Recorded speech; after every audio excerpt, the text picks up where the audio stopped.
Good day, Ma'am Pops. Good day daw mga Pops mula sa aming panganay. At sa bidyong ito ay tuturo ko sa inyo kung paano solusyonan yung tinatawag na yellow flame sa ating stove. Pero kung ang gamit nyo ay kahoy, talagang yellow yon.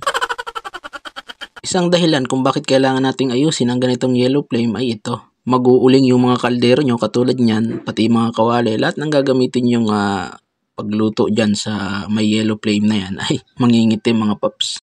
Ano nga ba yung dahilan kung bakit nagkakaroon tayo ng yellow flame? So, nagkakaroon daw ng yellow flame sa ating stove dahil hindi nakakakuha ng proper air o hangin for combustion yung ating stove. So, maaring dalawa ang dahilan yan. Maaring yung ating air shutter sa ilalim is hindi masyadong nakabukas o kaya naman madumi masyado yung ating burner. Kaya nga ang una nating step ay linisan natin yung ating burner. Sa ilalim ng ating stove mga Pops, may makikita tayo diyang pin sa may burner natin. Tanggalin lang natin yung pin at itulak natin ipataas yung ating pinaka-burner at matatanggal na yan. So, ganun lang yung kasimpleng tanggalin mga Pops. Maaari talagang magkulang yung hangin na nasusupply sa ating stove kapag madumi yung ating burner dahil nga sa mga food debris na nakukuha nito galing sa ating mga niluluto na nasusunog na mismo doon sa burner at minsan bumabara na. Kaya dumi-dumi at bumabara yung ating burner. So sa paglilinis nito mga Pops, siguraduhin lang natin yung mga butas ay malinisan natin ng mabuti at siguraduhin natin na walang nakabara dun sa mga butas na yan.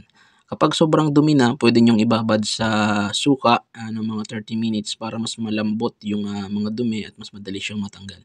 Pero dito sa kaso natin is hindi pa naman siya masyadong madumi at hindi pa rin siya masyadong barado kaya okay na yung brush at sinigurado ko lang na matatanggal ko yung mga bara doon sa mga butas. Siguraduhin nyo din yung brush na gagamitin nyo is hindi na ginagamit kasi patay tayo dyan. Kung sa palagay nyo ay malinis na at wala nang bara, pwede na natin yung ibalik doon sa ating stove.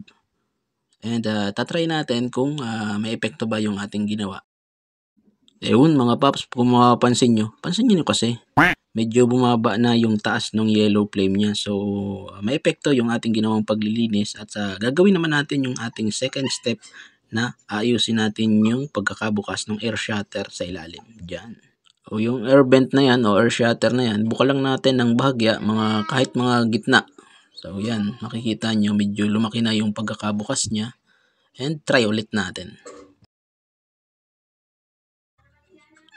Try natin muna yung medyo ayos.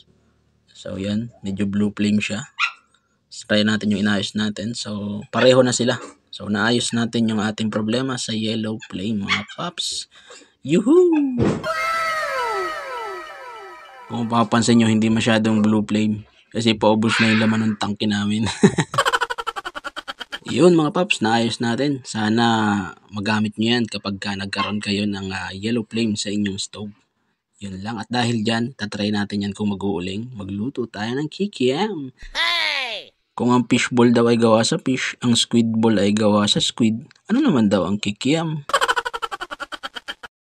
After natin magluto nito, syempre tingnan natin kung effective ba yung ating ginawa. Kung hindi na mag-uuling yung ilalim ng ating kawali, mga Pops. So, ito na mga Pops, the truth of the moment. Papakita natin yung ilalim ng ating kawali, kung nag-uling ba siya o hindi. Ito na.